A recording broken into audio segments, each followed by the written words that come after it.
Just in case if there was any question. That happened today.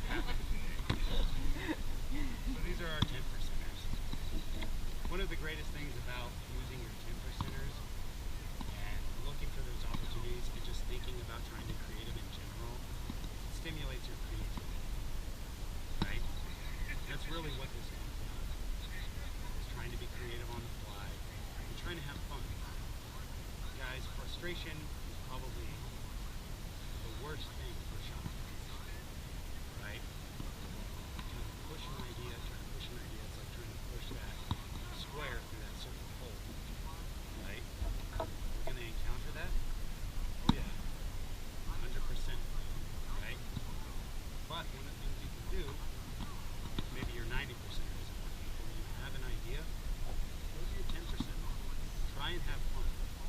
Learning receptivity is increased when you're having fun, right?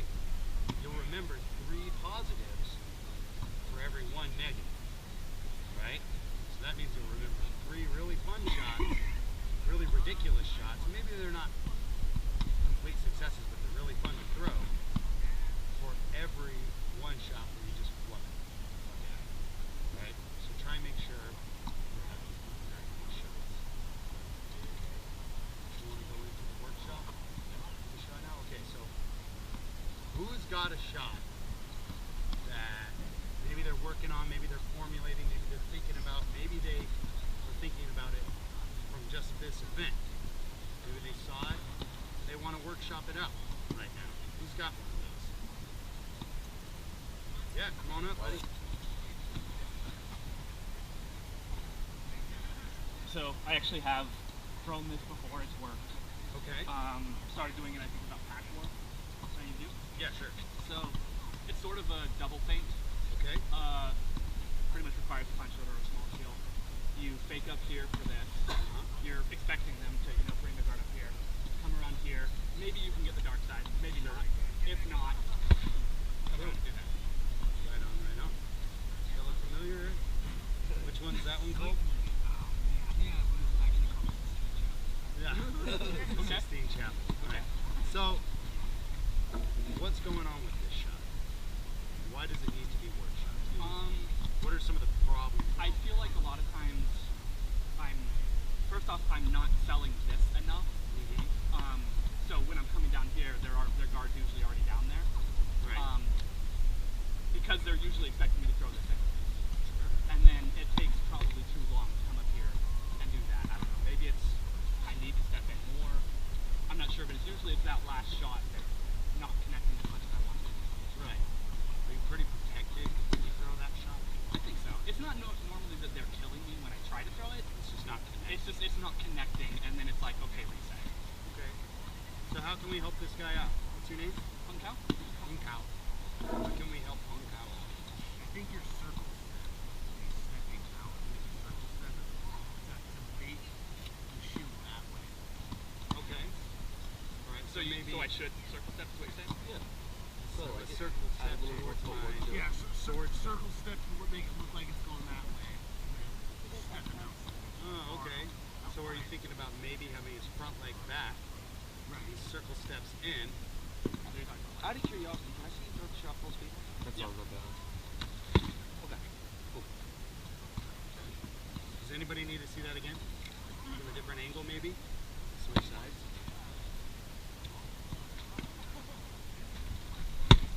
He's square now. He's very square. Alright, so we have square, maybe a step. It didn't look like he was trying to go for the dark side really at all. It just looked like he was twirling it and going to bring it back up. I wouldn't have been scared of the dark side. So, what could he do to make that dark side a valid threat? Commit?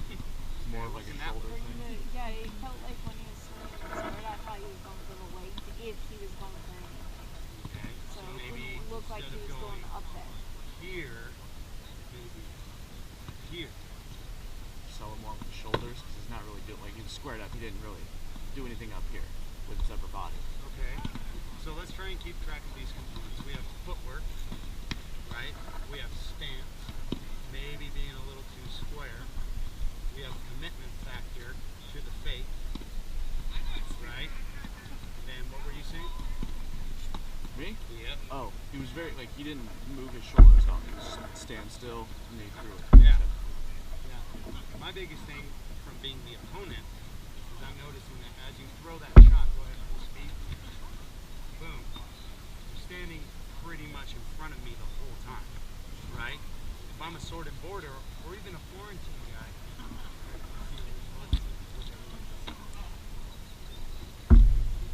I'm still kind of at my optimal defense here, right? As he comes in, throws that shot, I still have all my options available. To attack, block, to counter, to block, to counter, right? I still have all my options. What do you guys see? The thing that I saw the most was that there is no body fake to it, right? You're using your arm. Okay? You have a little bit of this side-to-side movement, right? But you're not really showing your body. As long as I'm going, it's gonna get some people.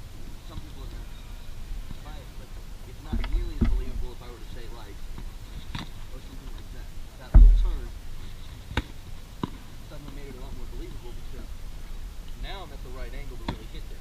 Right here, it's not really the right angle, right?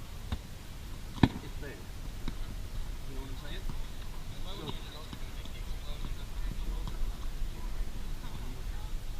So instead,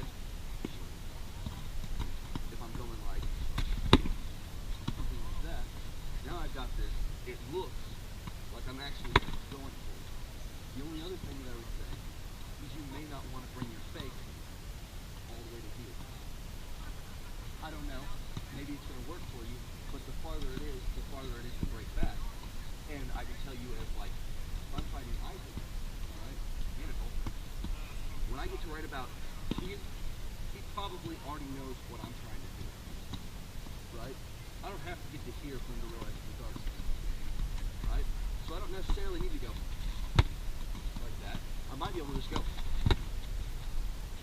Alright? Little things like that. Maybe try to workshop some of that. Right. Definitely. So, to incorporate what you were saying about the step as well, maybe we can do this as a stance shift as well, right?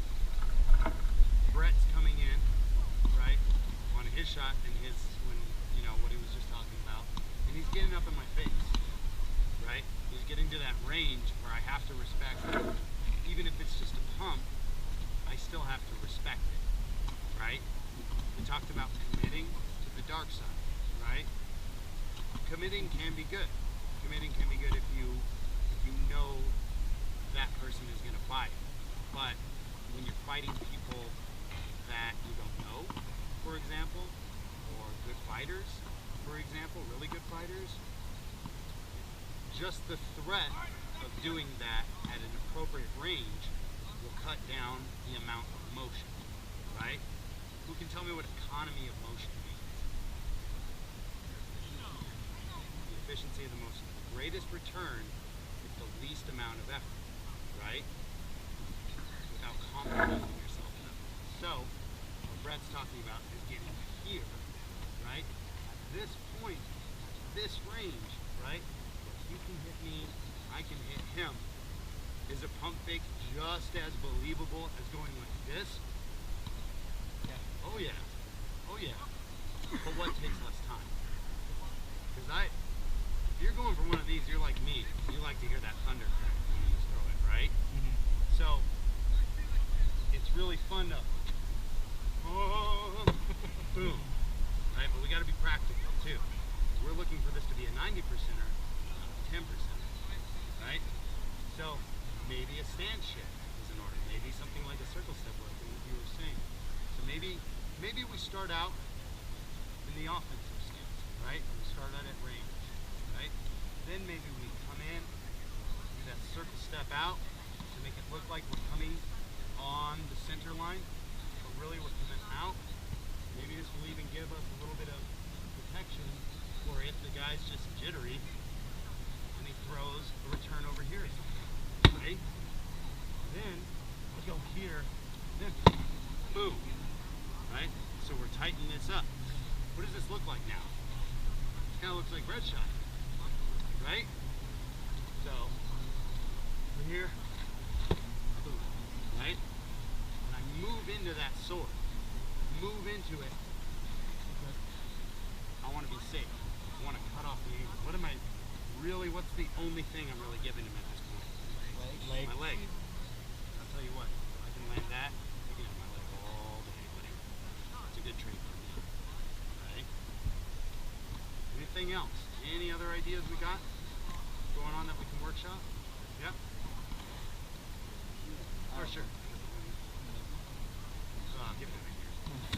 We have nothing for you, sir. Come on up. Alright. You can definitely. Everything that we do against the left one, we do against the other.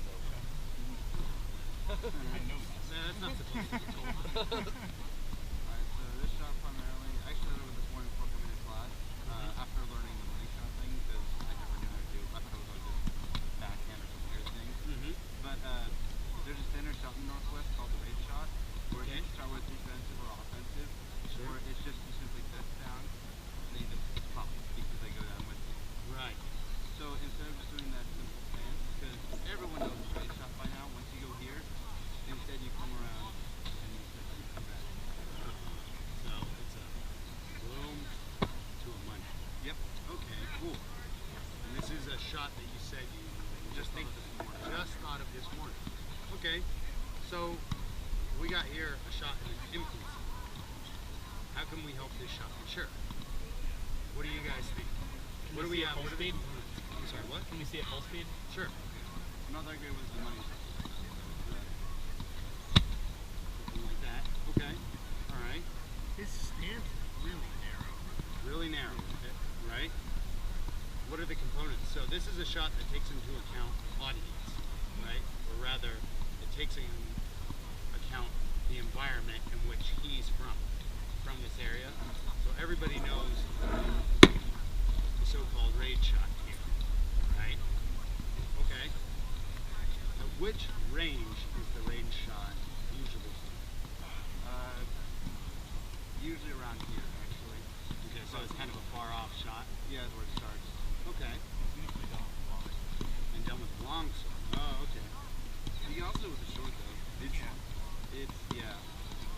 For the guy who did it, the reason why is just he can even do it on sword knife even now. Even now after a decade for some reason, because it'll pop in the dirty so quick. That's why a lot of people respect it. Okay. Alright. So what are we thinking, guys? We had stance. We were saying that his stance is very narrow. Right? What happens if you have a narrow stance? It's harder to move, right? It's harder to be dynamic with your footwork. What else do we think, guys?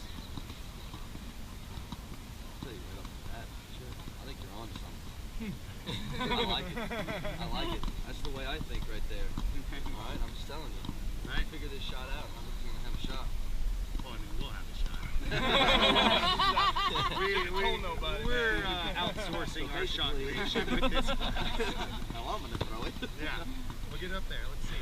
I mean, How would you throw it? well, you have the basic components of almost a woman air show, right?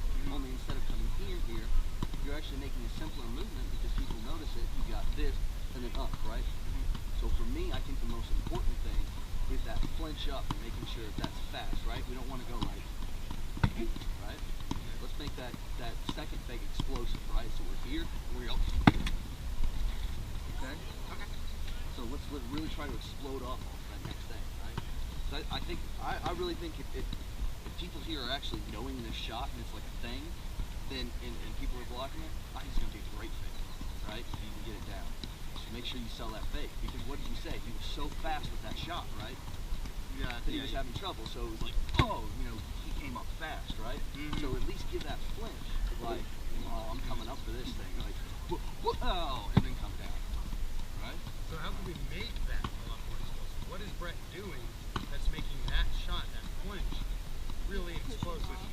Pushing off, right? Pushing off. Needs are thin. Yeah. So what was the thing you said earlier? Wider stance. Stance, right? When Brett takes a wider stance, I'm gonna touch your left, right? That's right.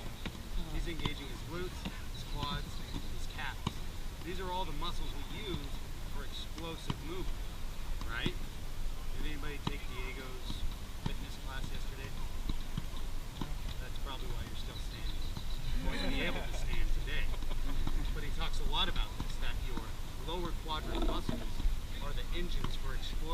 out, right? So we have a stance here. See how he comes out? See how he pushes out into this no man's land right here? What does this make this guy think about his sword? Yeah, you gotta respect it here, right? What if he was farther back and he tried to do that? No respect. He doesn't have to, right? He can see everything that's going on. There's no deception. So we get that good stance and he pushes out, right? What's he doing with his back? Flat. Yeah, actually he's bending, right? He's bending. What is this indicative of that, of what he wants? He's gonna come at you hard. Yeah, come at you, probably maybe mess around in the lower quadrant, something like that, but he's reaching. He wants to reach, right? That's what it's telling this guy. So already he's buying in, he's making this guy buy in to his shot. So what does he do? He goes low. He matches his movement, right? He matches his level change. Then it's the explosion. Boom, right? Yeah, but look, he's just at the right range to make this guy follow what he's doing, right? Do we see that? Then the finish. Boom. Did his position really change at all? Did he really move or? No, he didn't need to, right? Just his elevation. He had the implication that he was going to boom and keep going, right? That he was going to explode into this close range, right? And he's letting that guy know it through his leaning, through coming down real quick and exploding up, right? This is go time. Boom, right? What do we think, guys? Do we think that's good? Want to get another one in there? Think you had another one? Yeah, that's a pretty good shot. Yeah, I isn't do. it? I like it. You're welcome, man. It's a little outside of